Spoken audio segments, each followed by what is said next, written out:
Kajian Sabtu subuh kita pada subuh ini akan disampaikan oleh Ustaz Hasbullah LCMA yang sudah berada bersama kita. Sudah cukup lama juga kita tidak jumpa sama Ustaz tersebut. Mudah-mudahan ini adalah kali pertama setelah masa COVID-19 yang kita hadapi kemarin hari dan sampai dengan hari ini.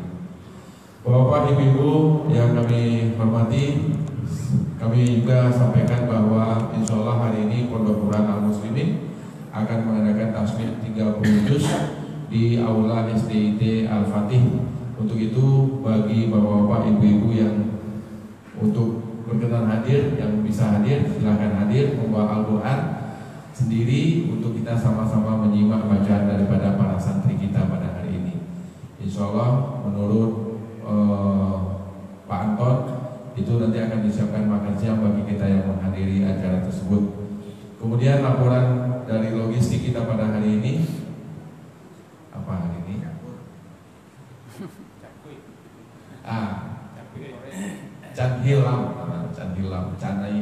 Hilman Lama. Mudah-mudahan cukup untuk kita semua di tempat ini. Dan sekali lagi ini acara kita live streaming Facebook Al-Muslimin. Untuk itu jangan lupa like dan subscribe Facebook kita ini, ya. Silahkan Facebook nanti cari Al-Muslimin dan tolong di like subscribe. Karena anggotanya ada 38, yang like-nya 68 yang like-nya baru 20, ya masih kurang. Jadi marilah kita sama-sama bantu dari Dinda kita ini Henry untuk bisa menaiknya. Marilah kita buka kajian kita subuh ini dengan bacakan Bismillah, Basmalah. Bismillahirrahmanirrahim. Pada Al-Ustaz Hasbullah kami persilahkan dengan segala hormat.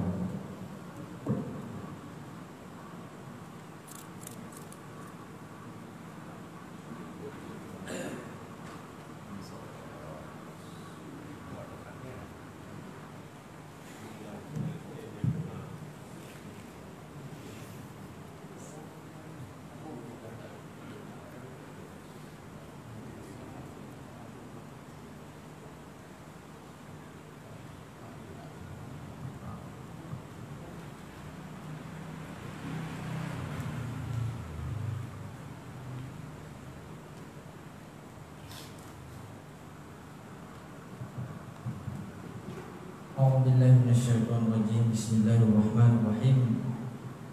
Assalamualaikum warahmatullahi wabarakatuh. Waalaikumsalam warahmatullahi wabarakatuh. Alhamdulillah. Alhamdulillahilladzi bi ni'matihi tatimmus shalihat wa bi fadlihi tatanazzalu rahmat wa bi karamihi tunalul barakat. Asyhadu an la ilaha illallah wahdahu la syarika lah wa asyhadu anna sayyidana Muhammadan abduhu wa rasuluh. Allahumma salli wa sallim ala sayyidina wa habibina wa syafi'ina wa maulana Muhammadin wa ala alihi wa ashabihi ajma'in. Subhanaka la ilma lana illa ma 'allamtana innaka antal alimul hakim. Bapak Ibu hadirin dan hadirat, para tokoh masyarakat, alim ulama, cerdik pandai, para ayahanda dan ibunda, pengurus masjid dan para tokohnya, ada Pak Anton dan para yang lain semuanya. Mudah-mudahan kita semua pada kesempatan kali ini dan juga senantiasa dijaga oleh Allah Subhanahu wa taala. Pertama-tama kita bersyukur kepada Allah atas segala nikmat, rahmat dan karunia yang diberikan kepada kita. Karena dengan nikmatnya lah kita bisa berada di tempat yang dicintainya. Sebagaimana Nabi sallallahu alaihi wasallam bersabda, "Inna habbal biladi indallahi masajiduha." Sesungguhnya tempat yang paling dicinta oleh Allah Subhanahu wa taala di atas muka bumi yaitu adalah masjid. Maka mudah-mudahan kehadiran kita di masjid ini adalah sebagai pertanda cinta Allah kepada kita semuanya. Kemudian juga kata Nabi SAW, majalisul ilmi raudhatun min riyadil jannah, bahwa majelis ilmu itu adalah taman-taman surga yang ada di dunia. Memang ya, taman surga di dunia ini insya Allah memberikan ketenangan pada hati. Dan mudah-mudahan taman surga dunia ini mengantarkan kita sampai pada taman surga alam kubur, dan juga setelah alam kubur. Karena di alam kubur sudah ada taman surganya. Karena ketika orang meninggal, salah satu doa ketika sholat adalah Allahumma ja'al qabrahu raudhatan min riyadil jannah. Kalau di dunia ini kata Nabi sallallahu alaihi wasallam, idza marartum, kalau lewat di majlis ilmu, fartamu, maka bersegera singgah. Kenapa? Fa innahu raudhatun min riyadil jannah. Karena itu adalah taman-taman surga. Maka Allah Subhanahu wa taala memberikan kepada kita kesempatan berada di taman-taman surga, baik di dunia maupun di mudah-mudahan nanti di alam kubur juga, dan setelah alam kubur. Amin ya rabbal alamin. Kemudian selawat serta salam kita sampaikan kepada baginda Rasulullah sallallahu alaihi wasallam dengan mengucapkan Allahumma shalli ala sayyidina Muhammad wa ala ali sayyidina Muhammad. Assalamu alayka ya Rasulullah, assalamu alayka ya Habibullah. Mudah-mudahan dengan kita banyak berselawat kepada beliau, kita istiqomah mengikuti sunnahnya sampai di akhir hayat hidup kita, insyaallah. Bapak Ibu hadirin dan hadirat berkat Allah Subhanahu wa taala, pada kesempatan kali ini kita mengkaji salah satu daripada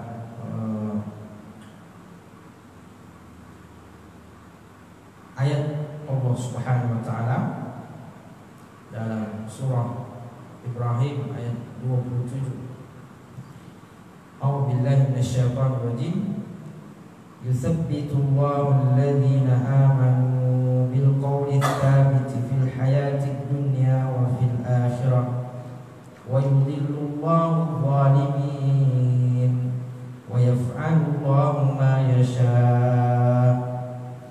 Yuthabbitullahu alladhina amanu, yuthabbit, Allah isbatkan sabat, yaitu adalah teguh pendirian, teguh perkataan, teguh keyakinan. Yuthabbitullahu alladhina amanu, Allah Subhanahu wa taala meneguhkan orang-orang yang beriman, bil qawli tsabit, dengan perkataan yang teguh. Bil qawli tsabit, diteguhkan dengan perkataan yang teguh. Fil hayatid dunya wa fil akhirah, di dunia dan di akhirat. Wa yudhillullahu adh-dhalimin, dan Allah menyesatkan orang-orang yang zalim.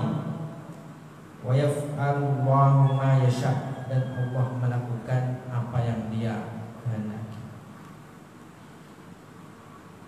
As-sabat, ini keteguhan ini adalah salah satu daripada yang senantiasa diminta oleh Nabi SAW.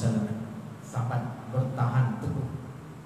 Kalau kita lihat Nabi SAW berat cobaan, karena memang yang paling berat cobaannya adalah para nabi. Maka kalau dibandingkan cobaan para nabi dengan kita ini belum ada apa-apa. Dicoba dengan berbagai macam cobaan dari segi hidup, belum lagi dengan cobaan orang-orang yang berusaha untuk mengaburkan kita dalam beragama dan keyakinan, itu dengan berbagai macam cara. Seperti pada hari ini ya, kita diuji Pancasila.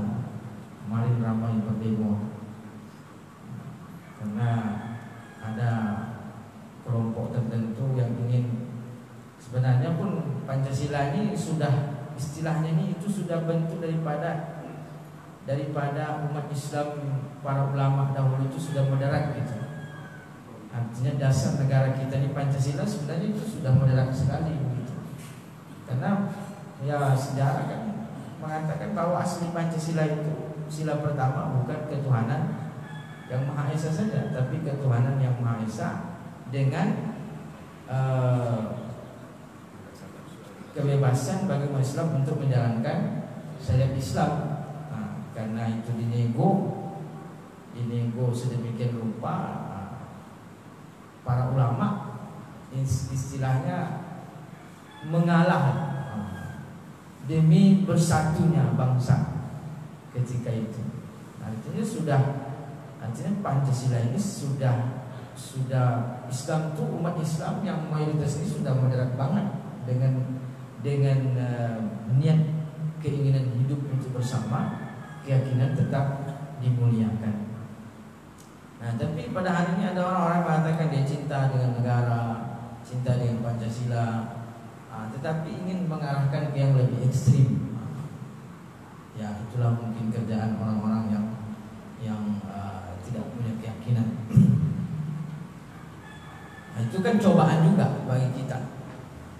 Kemudian juga ya berbagai macam lah, termasuk juga cobaan kita adalah kita diuji dengan wabah COVID-19 ini, berbagai macam efek dalam kehidupan kita, berbagai macam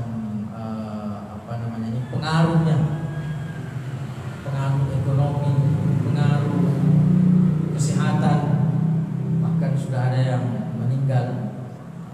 Saudaranya mungkin meninggal, pedih lah kalau meninggal karena tidak bisa dipeluk lagi, yang pergi begitu saja. Tapi insya Allah kalau orang beriman maka meninggal mati syahid insya Allah. Dan kita berdoa kepada Allah Subhanahu Wa Taala, beberapa hari bertambah, tapi mudah-mudahan segera diangkat oleh Allah Subhanahu Wa Taala, dan kita maksimalkan dalam ikhtiar doa dan tawakal. Salah satu doa yang kata Imam Nawawi bagus dibaca itu adalah Bismillahirrahmanirrahim. Sama Imam Hussein Ali 3 kali di waktu pagi, 3 kali di waktu petang. Kata Nabi SAW, la yadurru syai', maka tidak mendatangkan mudarat baginya. Nah, Nabi SAW besar cobaannya, besar ujiannya dalam meneguhkan keyakinannya, meneguhkan pendirian dalam berdakwah. Di Mekah dimusuhi, harus hijrah ke Madinah, bahkan pergi ke Taif berjalan kaki, itu diusir dengan dilempari batu sampai mengalir darah dari mata kaki Nabi SAW. Nah, itu tantangannya. Jadi kita juga sama nih, beribadah juga besar, sabat nih, teguh dalam mempertahankan ibadah. Begitu juga ini pergi ke masjid subuh-subuh begini kan, ini kalau tidak ada sabar ini repot. Apalagi yang tidurnya telat misalnya karena pekerjaan, tidur jam 1 misalnya, atau anaknya susah tidur, harus bergadang tidurnya jam 2, jam 3, ini harus bangun lagi. Ini betul-betul harus ada sabar, keteguhan. Makanya salah satu yang senantiasa diminta oleh Nabi SAW, Allahumma ya muqallibal qulub, tsabbit qulubi ala dinik.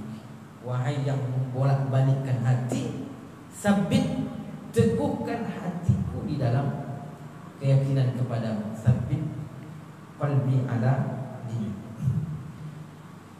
Yusabbitu Allahu alladhina amanu bil qawli tsabiti fil hayati dunya. Nah, dalam ayat ini yusabbitu Allahu alladhina amanu bil qawli tsabiti fil hayati dunya wa fil akhirah.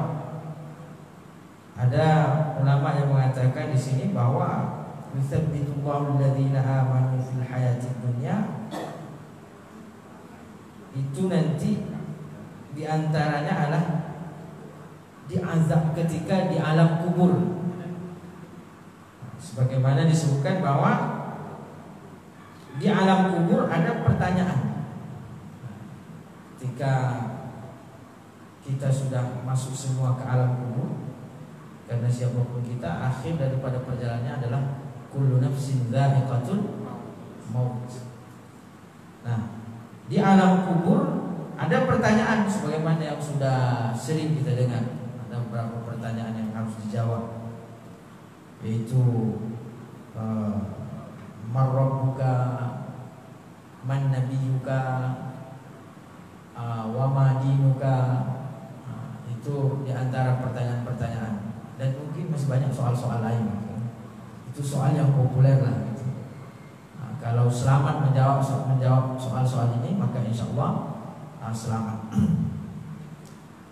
Nah, kemudian juga diantaranya adalah sebagian menyebutkan as-sabitu indal maut. Indal maut, yaitu adalah ketika maut datang. Salah satu daripada sabda Nabi SAW, man kana akhiru hayatihi bi kalami la ilaha illallah dakhala al-jannah. Barang siapa di akhir hidupnya mengucapkan la ilaha illallah, maka dia termasuk daripada penghuni surga. Maka di sini as-sabat yaitu ketika indal maut. As-sabat fi dunya, teguh di dunia, yaitu dengan teguh pada konsekuensi kalimat la ilaha illallah. Karena seorang sahabat datang kepada Nabi SAW dan bertanya, minta nasihat kepada Nabi. Maka kata Nabi SAW, qul la ilaha illallah thumma istaqim. Katakanlah kalimat la ilaha illallah dan istiqomah. Nah, makna istiqomah di situ bukan istiqomah dengan la ilaha illallahnya saja, tapi istiqomah dengan konsekuensi daripada kalimat la ilaha illallah. Konsekuensinya. Nah, apa konsekuensi daripada kalimat la ilaha illallah ini?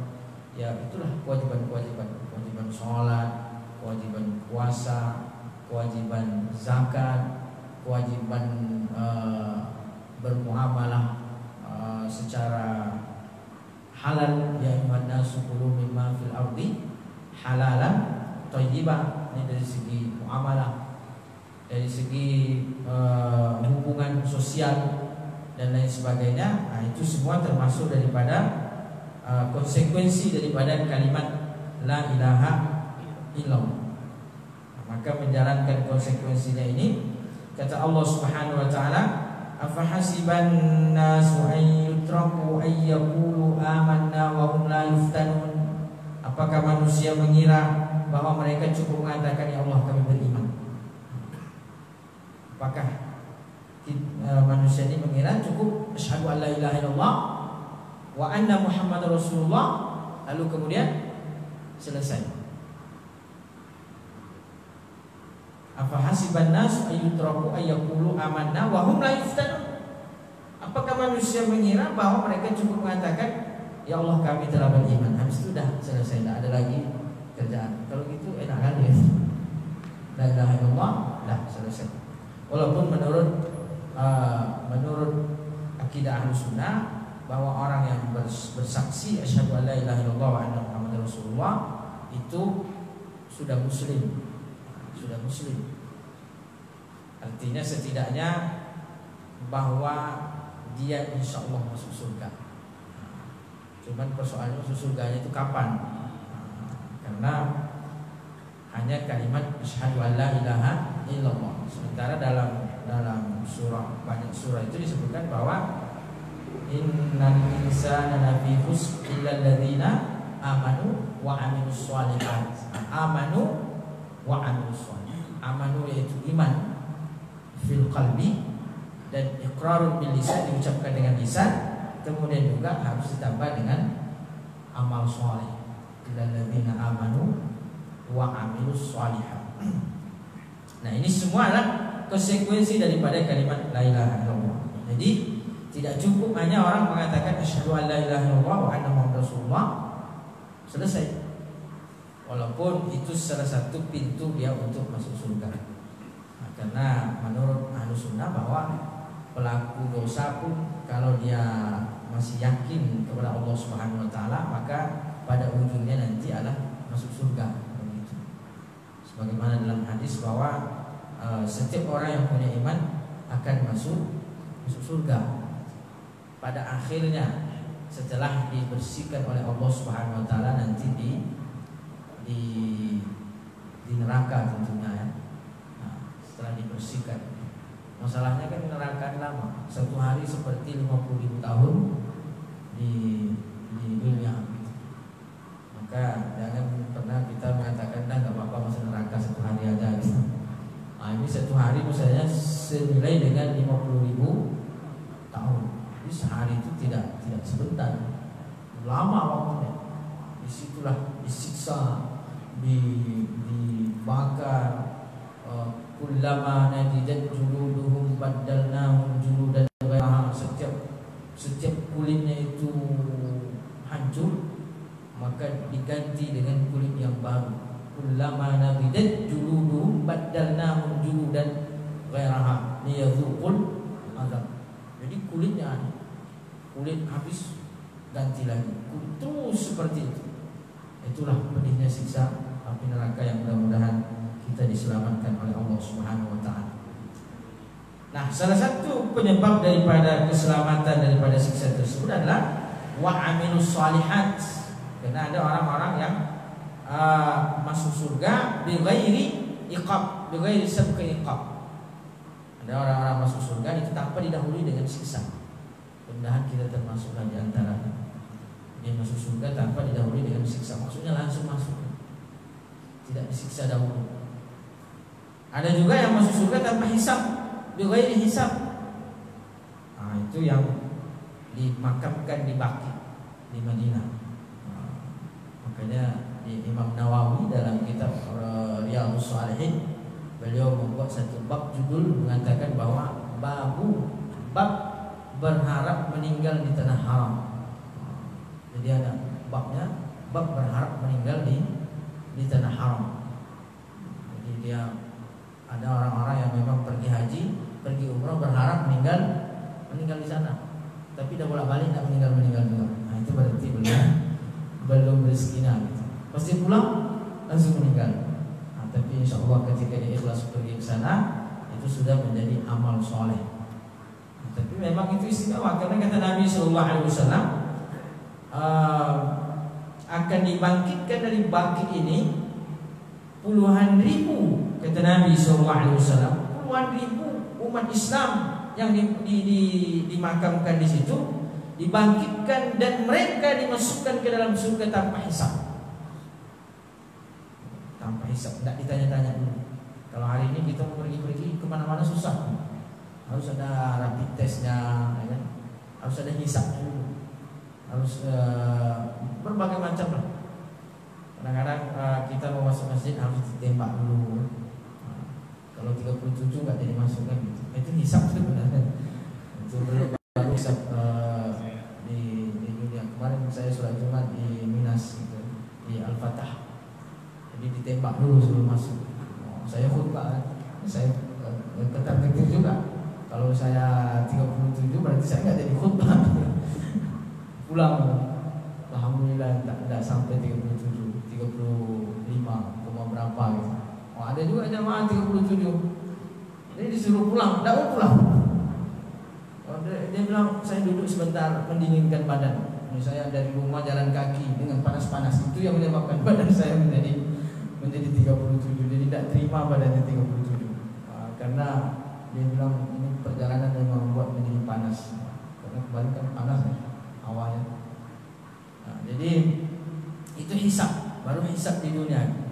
Artinya berbagai macam pertanyaan terkait dengan prosedur itu kan hisab sebenarnya, hisab di dunia. Kita mau masuk suatu negara itu kan ditanya-tanya berbagai macam pertanyaan visanya, bahkan ada juga orang yang gagal mau masuk suatu negara itu harus balik. Kita pergi umroh, pergi haji, ditanya-tanya. Ini kadang-kadang kalau sudah ditanya-tanya nih ketar-ketir, ini salah saya apa? Masuk apa enggak gitu. Nah, itu baru hisab di dunia, apalagi nanti di surga. Apa namanya, di akhirat hisabnya yang langsung akan dihisab oleh Allah Subhanahu wa taala. Nah, maka salah satu daripada keberuntungan orang beriman adalah dakhalal jannata bighairi hisab. Itu masuk surga tanpa hisab. Oh, itu keberuntungan besar. Nah, setiap kita akan dihisab, harta, jabatan, kedudukan, amanat, pokoknya semuanya. Ini pengurus masjid aja dihisab nanti, pengurus masjid. Udahlah tak digaji, ngurus masjid, ngurusin umat, ini dihisab juga. Semua dihisab. Semua yang apa yang kita kerjakan di dunia dihisab. Harta kita 100 rupiah pun dihisab. Harta. Maka kata Nabi SAW, la tazulu qadam 'abdin yaumal qiyamati hatta yus'al an arba'. Tidak melangkah kaki anak Adam di akhirat kelak sampai dia ditanya 4 perkara. Umurnya sejak dia bertanggung jawab. Sejak bertanggung jawab artinya sejak mukallaf. Yaitu balik dan berakal. Makanya orang gila tidak ditanya, tidak mukallaf. Itu enaknya jadi orang gila. Jadi enaknya orang gila ini ada juga. Cuman kita yang waras ini kadang-kadang memandang orang gila ini buruk gitu. Padahal bisa jadi orang gila ini lebih mulia di sisi Allah Subhanahu wa taala nanti. Karena dia tidak ada tanggungan gitu. Kecuali dulu dia pernah waras, dia tidak melaksanakan kewajiban, kemudian gila, itu dimintai pertanggungjawaban. Nah, maka sejak kita bertanggung jawab nih, sejak berakal, balik sampai kita meninggal, itu setiap detik daripada hidup kita nanti dihisab oleh Allah Subhanahu wa taala. Setiap detik. Nah, begitulah hisab Allah Subhanahu wa taala. Harta yang kita dapat 100 rupiah, 200 rupiah, 1000, 10.000, 50.000, 100.000, 1 juta, 10 juta, 1 miliar, jadi triliunan, semua dihisab. Dari mana? 100 rupiah ini dari mana? 100 rupiah dari mana? Itu ditanya, detail ditanya. Kalau pertanggungjawaban di dunia itu masih bisa lah dinego-nego kan gitu. Kalau pertanggungjawaban, tapi kalau di akhirat tidak ada, semuanya akan diungkap oleh Allah Subhanahu wa taala. Wa may ya'mal mithqala dzarratin khairan yara wa may ya'mal mithqala dzarratin syarran yara. Semua diungkap oleh Allah Subhanahu wa taala. Maka ditanya, detailnya itu ditanya. Maka disebutkan bahwa yang paling banyak tanggungannya hisabnya juga paling lama. Itu secara matematika kehidupan. Tapi bisa jadi Allahu yatajawaz anil hisab. Bisa jadi karena amalnya soleh, karena kebaikannya akhirnya dia diringankan hisabnya. Kalau secara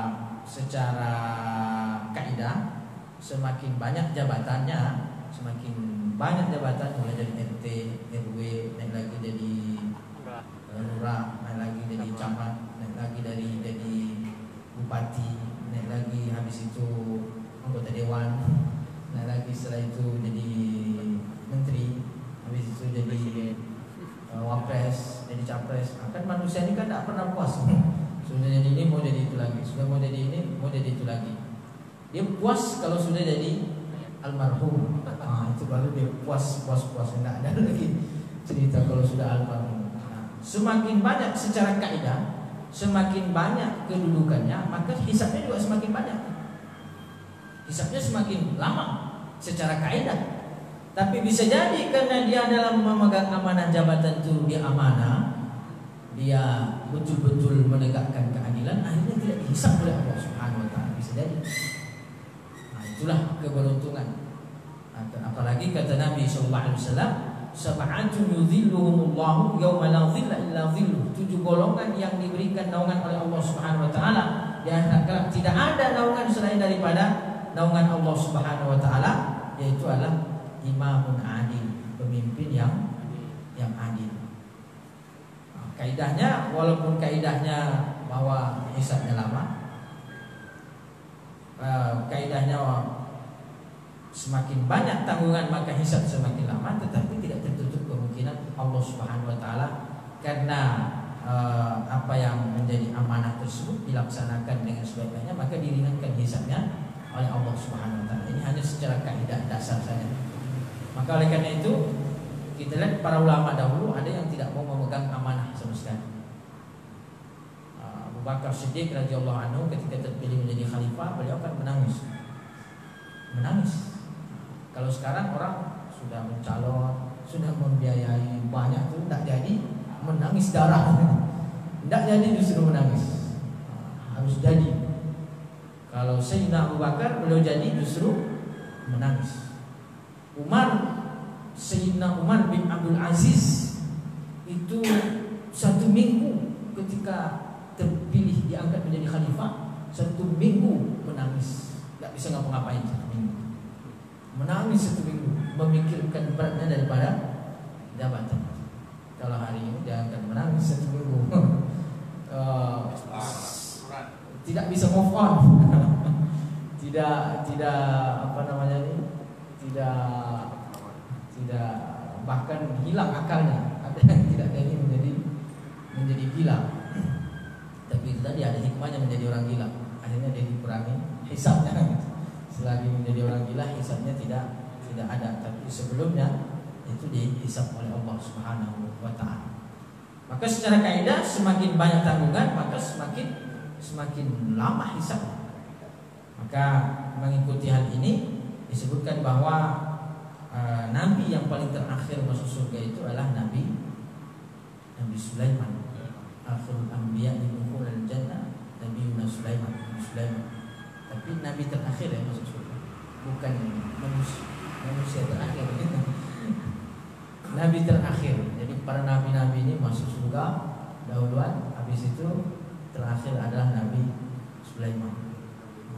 Dalam satu riwayat. Kenapa begitu? Ya, kita tahu bahwa Nabi Sulaiman itu punya kekuasaan yang maha dahsyat.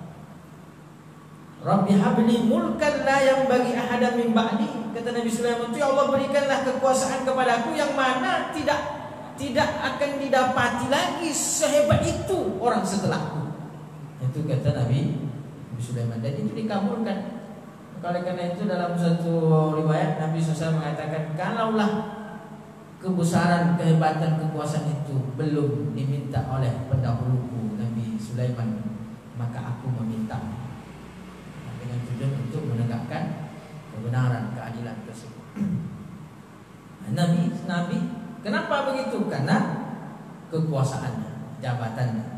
Nah, termasuk diantaranya harta. Nah, ini harta Nabi Sulaiman kan sampai suatu hari beliau ingin memberikan makan terhadap seluruh makhluk Allah yang ada di atas muka bumi. Tapi sekali makan ikan paus sudah hampir ludes hartanya. Makanya disitulah baru tahu bahwa kebesaran Allah Subhanahu wa taala tidak terbatas. Artinya menghayati daripada keagungan dan kebesaran Allah Subhanahu wa taala. Maka semakin kaidahnya semakin banyak, semakin lama. Sahabat disebutkan juga dalam riwayat bahwa sahabat Abdurrahman bin Auf lama ditunggu oleh Nabi sallallahu alaihi wasallam di pintu surga. Karena yang terkaya, sahabat terkaya adalah sahabat Abdurrahman bin Auf. Tapi sumbangannya juga luar biasa. Sekali nyumbang miliaran. Begitulah beliau. Nah, tapi ketika amanah itu dijalankan dengan baik, maka bisa jadi bahwa itu menjadi penyebab diringankannya hisab oleh Allah Subhanahu wa taala. Apalagi dikasih jabatan untuk kebaikan, untuk menegakkan keadilan, itu insyaallah jadi wasilah justru meringankan hisab-hisab yang lain. Justru beban yang lain tidak dihisab. Diberikan harta oleh Allah Subhanahu wa taala untuk berinfak, bersedekah, buat sekolah, Anton punya sekolah ya. Itu bisa menjadi doa anak-anak yang menghafal Quran itu tasmih 30 juz nanti ya. Setiap huruf yang dibaca itu mengalir ke Pak Anton. Masya Allah.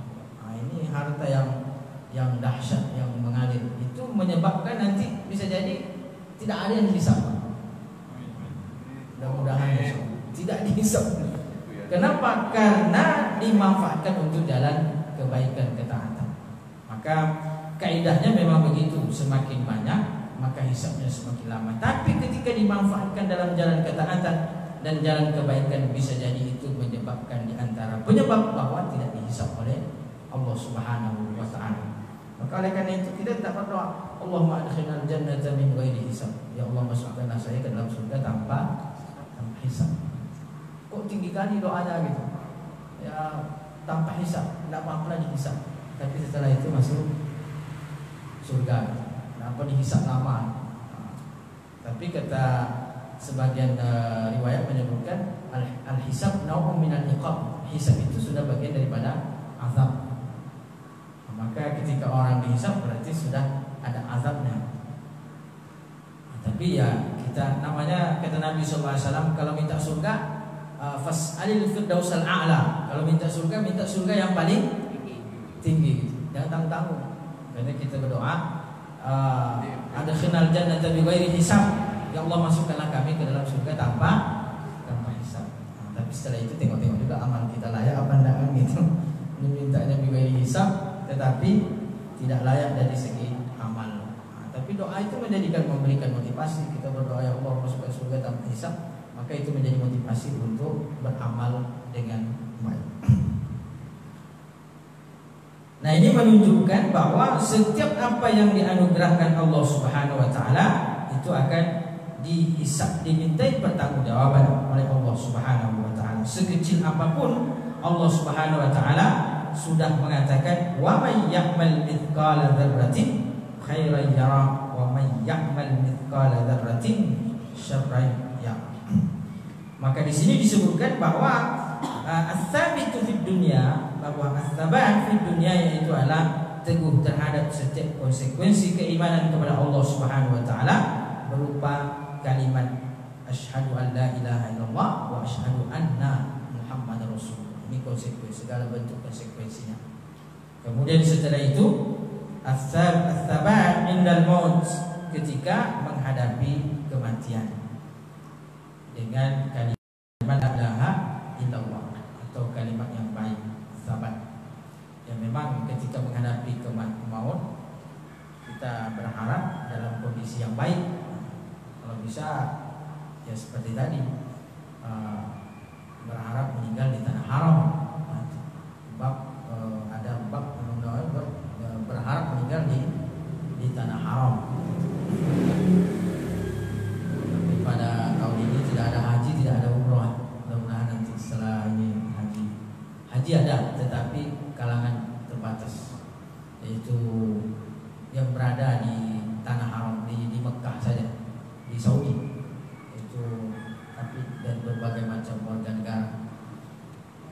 Maka yang sudah terjadwal berangkat tahun ini, insya Allah diuji kesabarannya. Mudah-mudahan masih ada umur yang panjang, insya Allah masih bisa berangkat lagi, insya Allah. Nah, tentu kita berharap indal maut itu dalam keadaan baik, ya, sedang haji, sedang umroh. Orang yang pergi umroh itu pergi haji sama dengan pergi jihad. Kalau meninggal sedang ihram, itu kan sama dengan jihad, itu sedang pergi haji. Sedang dalam keadaan menuntut ilmu, sedang pergi ke masjid seperti ini. Kita berharap nanti meninggalnya kalau bisa duduk di masjid seperti ini. Duduk majlis ilmu ini tiba-tiba udah hilang gitu. Hilang kemana? Karena mimpi. Belum meninggal ternyata, masih mimpi. Atau kita sedang baca Quran misalnya, sedang baca Quran, hilang juga gitu. Meninggal. Jadi kita berharap indal maut itu adalah kondisinya baik, kondisi zahirnya memang bentuknya, kemudian juga qaulnya gitu. Jadi fi'il dan qaul itu yang kita harapkan. Tapi setidaknya fi'il ini tidak bisa kita pilih gitu. Fi'ilnya susah kita usahakan perbuatannya gitu. Karena bisa jadi tiba-tiba mau kecelakaan atau apalah. Maka apa yang bisa yang setidaknya dapat kita maksimalkan usaha di dalam kehidupan kita, yaitu adalah bil lisan. Al-qaulus tsabitnya, qaulnya. Kalau qaulnya ini insyaallah. Maka kalau fi'ilnya tadi, perbuatannya susah tuh, karena kita tidak bisa memilih saya mau meninggal di masjid. Sehingga kalau sudah merasa nyawanya mau putus ke masjid, ternyata dia sesak napas kan gitu. Sampai ke masjid berusaha merepotkan orang, harus diangkat pergi ke rumah sakit. Itu dari segi fi'il ini repot kita memilihnya. Tapi dari segi al-qaul ini kata Nabi sallallahu alaihi wasallam, al-mar'u yamutu ala ma alaihi. Seseorang itu meninggal sesuai dengan kebiasaannya. Maka salah satu yang bagus kita biasakan adalah yang terus lisannya berzikir. Dalam kondisi apapun kan bisa, insyaallah. Kalau zikir lisannya udah la ilaha illallah, bisa terus tanpa putus bisa. Artinya dalam kondisi terus menerus zikir, bekerja bisa berzikir la ilaha illallah, atau zikir-zikir yang lain, subhanallahil azim, subhanallahi wa bihamdi, terus menerus bisa. Maka dengan usaha untuk memperbanyak itu, ala bi dzikrillah tatma'innul qulub, selain daripada zikir mendatangkan ketenangan hati, maka dengan sahabat ini terus menerus insyaallah juga mengantarkan kepada tadi al-mar'u yamutu ala ma alaihi, seseorang meninggal sesuai dengan kebiasaannya. Maka walaupun dia sudah koma, tidak bisa berbicara, tetapi hatinya tetap berzikir dalam keadaan sakit. Sekalipun terbaring di rumah sakit, orang sedih melihatnya karena dia terbaring, tidak bisa ngomong, tidak bisa melihat, tapi dia tenang hatinya, ada ketenangan. Kenapa? Dia tetap berzikir, ingat kepada Allah Subhanahu wa taala. Nah, itu diantara cara menjaga as-sabat indal maut, yaitu diteguhkan ketika kematian datang untuk mengucapkan kalimat la ilaha illallah, dimudahkan. Karena disebutkan dalam beberapa riwayat bahwa ketika orang mendekati ajal itu banyak cobaannya. Ada setan membawa datang membawa air susu. Ada malaikat, jadi perang antara yang baik dengan yang buruk. Dan di saat itu bisa jadi kita sudah tidak sadar. Jadi yang memilih itu adalah berdasarkan kebiasaan kita, berdasarkan dengan kebiasaan amal soleh dan perkataan yang baik. Yusabbitullahu alladhina amanu bil qawli tsabiti fil hayati dunya wa fil akhirah. Nah, di alam kubur, yaitu pertanyaan tadi sama juga, bahwa ketika kita sudah di alam kubur, yang sudah tidak lagi berdasarkan kehendak kita, tetapi yang menjawab, bisa tidaknya kita menjawab nazarat ketika seorang sudah diturunkan di kuburnya, maka nanti orang yang diberikan keteguhan dalam menjawab itu, maka dia mengatakan fa yaqulu rabbiyallah wa dini dinu Muhammadin. Dia berkata ketika ditanya, Allah adalah Tuhanku dan Nabi Muhammad adalah nabiku dan Islam adalah agamaku. Itu mudah gitu. Kalau kita hidup insya Allah mudah. Allah adalah Tuhanku, Islam agamaku, Nabi Muhammad adalah sebagai nabiku. Karena kita masih hidup, mudah. Tapi coba terkadang dalam kondisi tertentu kita mimpi mengucapkan sesuatu itu susah gitu. Nah begitulah karena tidur ini kan adalah mati kecil, gambaran mati kecil. Maka terkadang kita mimpi itu mau mengucapkan sesuatu susah. Saya pernah mimpi bertarung dengan setan, bukan bertarung dengan setan, tapi semacam diganggu gitu. Dalam tidur tuh ingin membaca kayak Qul huwallahu itu susah, berat gitu. Itu kata orang ketindian Pak ya. Ketindian. Jadi mengucapkannya itu susah, membacanya tersadar tuh hadir dalam pikiran bahwa salah satu untuk mengusir setan ini baca qul huwallahu ahad, itu hadir itu tahu gitu. Tapi mengucapkan itu berat gitu. Itu gambaran mati. Mudah-mudahan ketika sudah mati tidak berat gitu. Nah, jadi yang memilih itu ketika di saat kubur itu bukan kita lagi, tetapi Allah yang menjadi kebiasaan.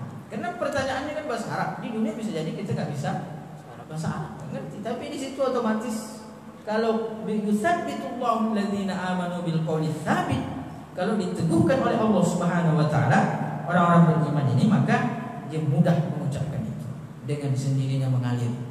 Dia menyerang. Kok bisa saya? Padahal di dunia dulu tidak bisa. Itulah amal soleh, mengucapkan Rabbi Allah wa dini dinu Muhammadin wa dzalika qawluhu fil akhirah. Nah, di akhirat. Kenapa di sini di akhirat? Karena disebutkan bahwa awwalu manazilil akhirah al-qabr, bahwa derajat pertama akhirat itu adalah kuburan. Maka fil akhirah itu salah satu daripada penjelasan para ulama tentang keteguhan terhadap ayat ini. Yusabbitullahu alladhina amanu bil qawli tsabiti fil hayatid dunya wa fil akhirah wa yudhillullahu adh-dhalimin. Nah, Allah menyesatkan orang-orang yang zalim. Zalim ini artinya dia berbuat kemungkaran. Wa yaf'alullahu ma yasha, dan Allah Subhanahu wa taala melakukan sesuai dengan kehendaknya. Sesuai dengan kehendaknya tapi tidak menzalimi. Karena Allah sudah mengatakan Allah tidak menzalimi siapapun. Maka ketika kita insya Allah beramal soleh di dunia, maka kita insya Allah termasuk yang diberikan kebaikan. Karena Allah tidak menzalimi. Walaupun Allah mengatakan yaf'alullahu ma yasha, Allah bebas melakukan apa yang dia kehendaki, tapi Allah sudah mengatakan tidak menzalimi siapapun. Jadi nanti yang celaka itu berdasarkan pilihannya sendiri, dan yang selamat juga berdasarkan atas kehendaknya sendiri. Mudah-mudahan kita termasuk di antara yang diberikan keteguhan di dalam ayat ini, masuk sebagai kategori yutsabbitullahu alladzina amanu bil qawli tsabiti fil hayatid dunya wal akhirah. Allah meneguhkan orang-orang yang beriman dengan perkataan yang teguh, baik di dunia maupun di akhirat. Baik di dunia dengan menjalankan segala konsekuensi kalimat asyhadu an la ilaha illallah wa anna muhammadar rasulullah, baik ketika indal mauti yaitu kalimat la ilaha illallah, kemudian juga indal qabri menjawab segala pertanyaan dari munkar. Baik, itu yang dapat saya sampaikan.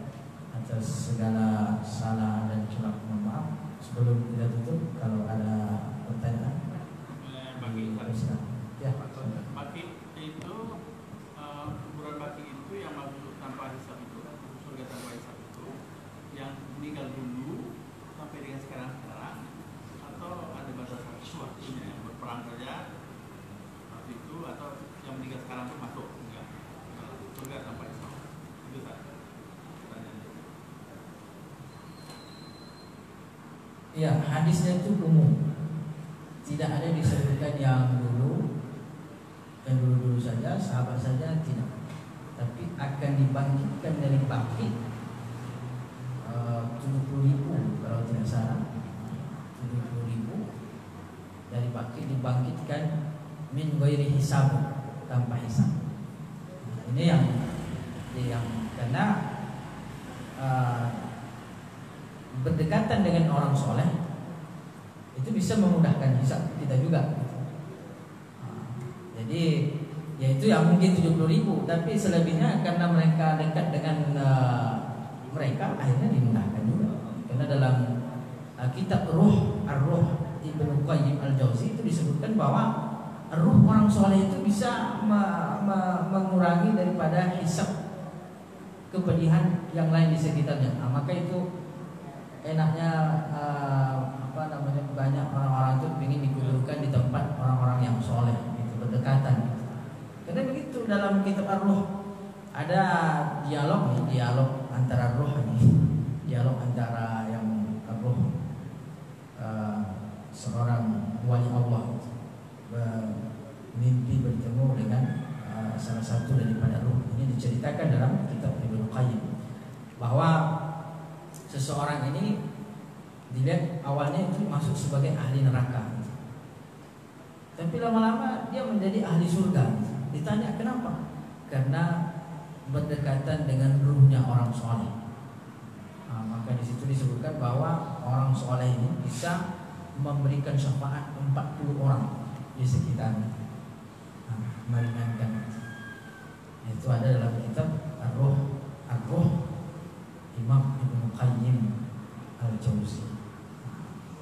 Jadi berdekatan dengan orang soleh itu di kuburannya itu bisa mengurangkan sama meringankan hisabnya gitu. Nah, itu sudah meninggal gitu. Apalagi ketika masih hidup. Ketika masih hidup kan kita bisa minta doa langsung. Nah, dan insya Allah orang-orang yang di masjid adalah orang-orang soleh. Jadi berdekatan dengan orang-orang masjid ini insya Allah dapat banyak pahala. Kalau pagi insya Allah dapat sarapan.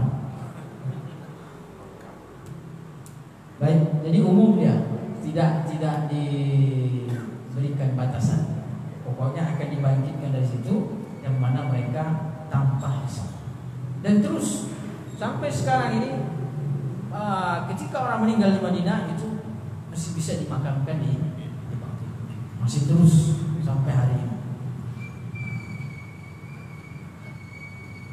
Tapi itu tadi intinya bukan indal maut, ketika kematian datang itu bukan kondisi keadaan kita, karena kita tidak bisa memilih tadi kan. Tapi yang bisa kita usahakan dan upayakan itu adalah dari segi lisan, memperbanyak zikir. Tentu dengan beramal soleh itu juga sebagai pertanda insya Allah akhir hidupnya juga baik. Ini sahabat fil amal, teguhan dalam beramal, dalam ucapan. Ini mengantarkan kepada kebaikan. Baik, ini sampai jam berapa? 12 menit lagi. 12 menit lagi, ini masih banyak waktu. Satu pertanyaan lagi saya. Ya, silakan Pak. Gimana dengan seseorang yang masa hidupnya jadi sehat akal, kemudian ketika itu dia dapat masalah, kemudian dia stres, kemudian dia mulai baik amalnya, berbuat baik dalam keadaan dia kurang akal. Apakah amalnya itu dalam keadaan baik itu dikatakan amal soleh bagi dia, sedangkan ketika dia sehat akalnya sedikit amalnya, bisa jadi banyak maksiat. Ketika dia dapat masalah, stres, dia sering jadi kurang akal, dia banyak berbuat baik. Apakah ketika dia sudah berbuat baik itu kemudian dia meninggalkan akhirnya, apakah dia dicatat amal soleh bagi dia, bisa menyelamatkan dia amal soleh? Ya, orang berakal tidak dituntut apapun. Kalau dia berbuat buruk tidak dihitung sebagai dosa. Kalau dia berbuat baik, bisa jadi dihitung sebagai pahala, tapi untuk ahli keluarganya. Dan tidak tertutup kemungkinan untuk dirinya juga sebagai syafaat terhadap keburukannya, karena Allah Subhanahu Wa Taala menerima segala bentuk kebaikan. Dan juga intinya bahwa orang yang berakal itu dituntut oleh kewajiban. Kewajibannya yang pertama sholat wajibnya, kemudian puasanya. Adapun yang sunnah-sunnah yang lain itu adalah sebagai pengangkat derajat, mengangkat derajat. Jadi amal wajib ini kalau kita ikhlas, insya Allah memasukkan kita ke dalam surga. Yang wajib-wajib. Kalau yang sunnah ini menentukan derajat kita di surga nanti. Jadi yang sunnah-sunnah ini nanti di mana gitu, surga yang mana? Semakin insya Allah semakin banyak variasinya, itu maka semakin tinggi derajat di surga. Maka disebutkan bahwa setiap orang nanti itu menyesal. Orang yang masuk surga pun menyesal juga. Kemudian ada yang masih di atas, ada ternyata hotel bintang 5 itu kalau dia pergi umroh, kalau dia di Zamzam tinggal turun aja jalan kaki. Tapi yang agak ke belakang itu harus jalan 1 kilo, ada yang jalan 2 kilo, ada yang jalan 3 kilo gitu. Nah disitulah dia kalau banyak duitnya kadang-kadang dia menyesal ngapalah saya beli dia ini. Nah, padahal dia sudah berangkat. Gitu. Maka yang berangkat umroh pun berangkat haji bervariasi juga kenyamanannya. Gitu. Padahal dia sudah bisa berangkat. Nah, maka yang masuk surga juga itu berderajat. Maka nanti mudah-mudahan kita bisa saling mengunjungi dalam surga. Amin insyaallah. Baik ya, silakan. Oh ada.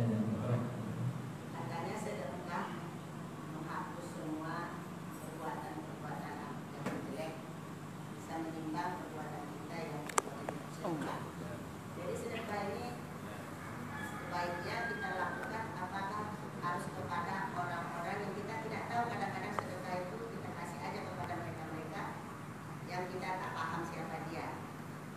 Apakah itu juga bisa membuat yang terbaik untuk kita, atau yang lebih baiknya kita bersedekah kepada anak-anak Hafiz Quran yang kemudian dia mendoakan kita. Seperti kalau kayak Bapak Anton kan bisa dia membuat tempat, kita kan nggak bisa buat, cuma memberi saja. Mana lebih kita baguskan kepada yang kita belum kenal memberinya, atau kepada anak-anak Hafiz Quran ini? Ya, terkait dengan sedekah ini itu sudah disebutkan urutan-urutannya. Artinya dari sisi prioritas gitu. Nah, kita bisa lihat dalam Al-Qur'an dalam surat Taubah misalnya, innamas shadaqatu lil fuqara'i wal masakin wal 'amilin. Nah, itu sebenarnya bicara tentang zakat, mustahiknya gitu. Maka oleh karena itu, kalau kita lihat urutan yang paling utama itu adalah yang paling prioritas, itu adalah yang paling membutuhkan. Siapapun dia, gitu. Yang paling membutuhkan. Siapa yang paling membutuhkan? Nah, paling membutuhkan. Ya kalau misalnya anak-anak kita di tahfiz membutuhkan, ini kalau dari sisi prioritas. Tapi kan nanti bisa kita memilih, ini sedekah di sini, sedekah di sini, sedekah di sini, kasih sini juga, kasih sini juga, kasih sini, itu bisa. Gitu. Nah, tapi kalau dari sisi prioritas adalah kita lihat yang paling membutuhkan. Kan di situ innamas shadaqatu lil fuqara'i wal masakin. Diurut. Nah, fuqara dulu.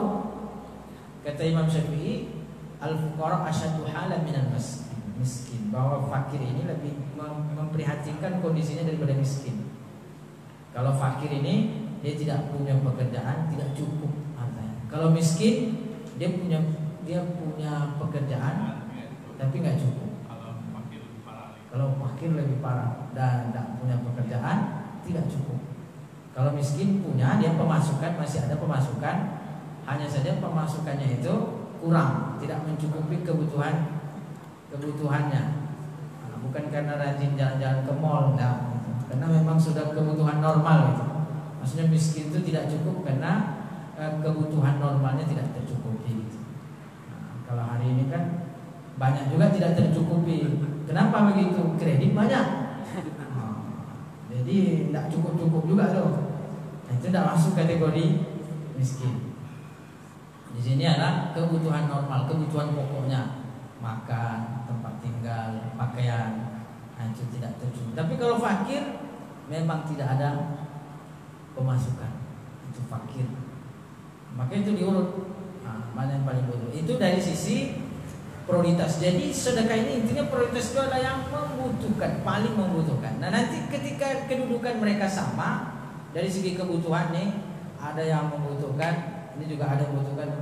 Dilihat dari kekerabatan, siapa yang paling dekat dari sisi kerabat.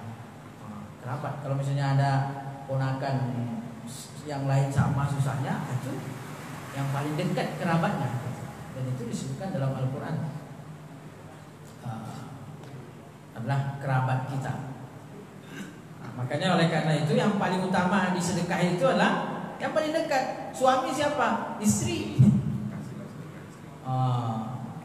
Jangan orang lain dikasih, istri tidak dikasih, itu salah. Itu apa? Offset namanya. Ini istri orang dikasih, istrinya tidak dikasih, itu salah. Itu salah. Ika banyak ceritanya.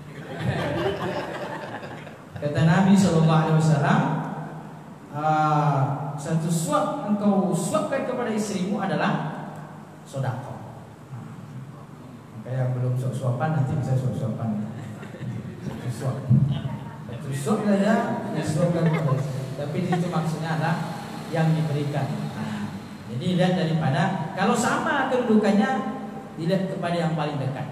Nah, dekat dari sisi kerabat, dekat dari sisi tetangga.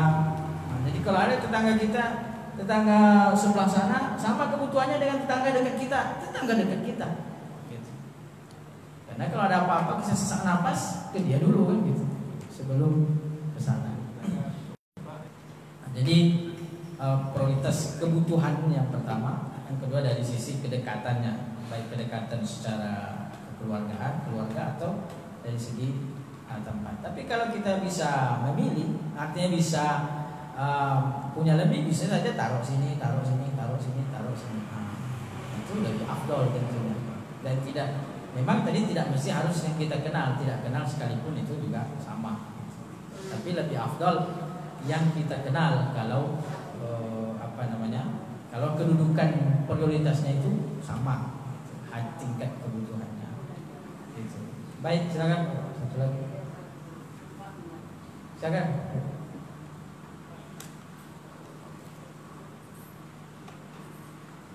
Ya.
Ya.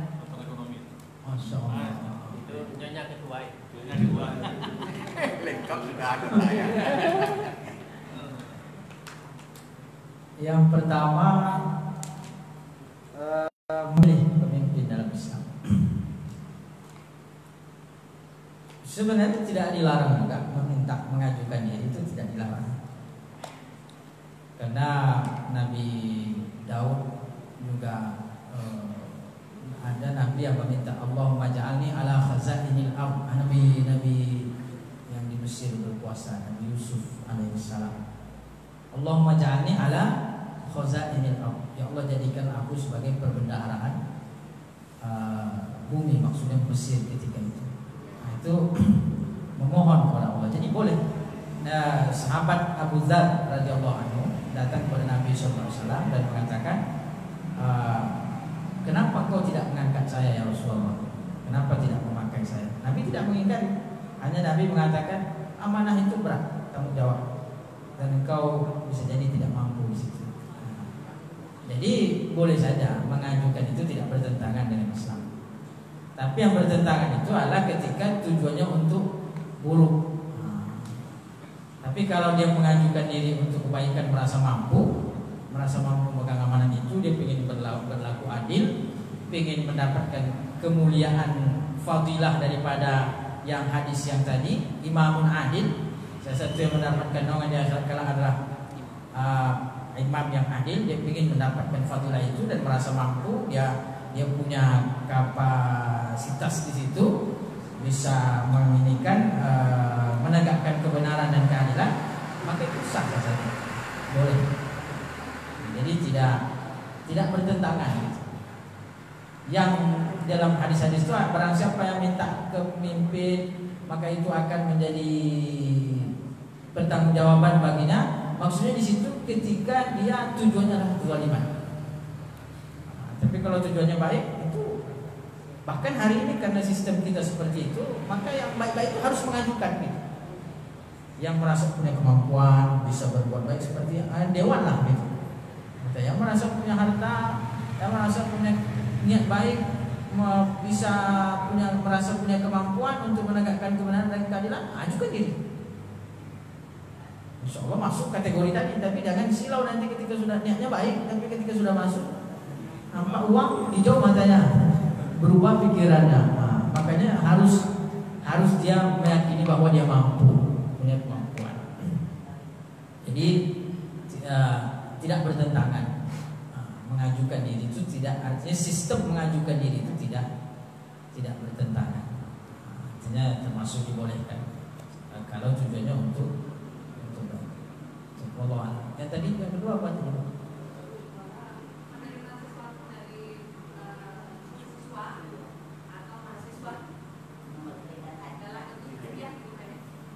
Ya, bedanya hadiah dengan sogok itu adalah biasanya begini, sogok itu di depan, kalau hadiah itu di belakang.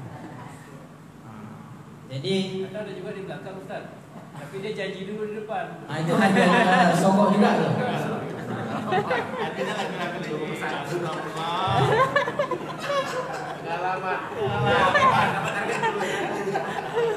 Yang di depan itu biasanya insentif namanya dulu, insentif. DP ya. Kalau Jadi apa namanya ini? Kalau sogok itu diperjanjikan seperti tadi, dijanjikan, kemudian juga di depan biasanya, sehingga bisa mempengaruhi daripada kebijakan dan keputusan. Nah, tapi kalau setelah dia berhasil, sudah masuk, sudah lulus, dia sudah masuk PNS, karena dia merasa orang ini berjasa membantunya, menolongnya dan lain sebagainya, maka dikasihlah hadiah. Artinya itu tidak berpengaruh terhadap keputusan apapun. besaran hadiahnya itu ketat. Kalau Ya. hadiahnya satu buah mobil misalnya. Ngaruh kan? Iya. Biasanya kan hadiahnya berarti jilbab. Kata dasar banyak. Makanya tiba-tiba ngasih mobil bingung. Iya, makanya kalau dia sudah selesai, tidak ada lagi yang ini kan tidak apa-apa. Kalau sudah selesai, karena sudah selesai, apa lagi yang dipengaruhi kan gitu. Next project. Next time. Next project. Jadi sogok. Jadi sogok. Ya intinya kalau dia mempengaruhi maka masuk kategori sogok. Artinya mempengaruhi kebijakan. Tapi orang yang pendiriannya betul, dia terima hadiahnya, kebenaran tetap jalan. Hadiah saya terima, keputusan tidak berubah. Akhirnya yang memberi kecewa. Ya udah, urusan dia, salah dia. Nah, jadi kalau besarannya semakin besar semakin bagus, karena hadiah itu sunnah. Kata Nabi SAW, tahadu, tahabu. Saling memberi hadiah, maka akan menimbulkan rasa cinta dan kasih sayang. Makanya kalau tidak ada, makanya kalau suami istri mulai agak renggang, kasih hadiah. Apalagi kalau hadiah mobil, itu luar biasa, akan membuat semakin kuat. Kata Nabi SAW, tahadu, tahabu. Saling berbagi hadiah maka menguatkan kasih sayang. Baik, itu barangkali. Terima kasih dan mohon maaf. Subhanakallahumma wa bihamdika, asyhadu an la ilaha illa anta, astaghfiruka wa atubu ilaik.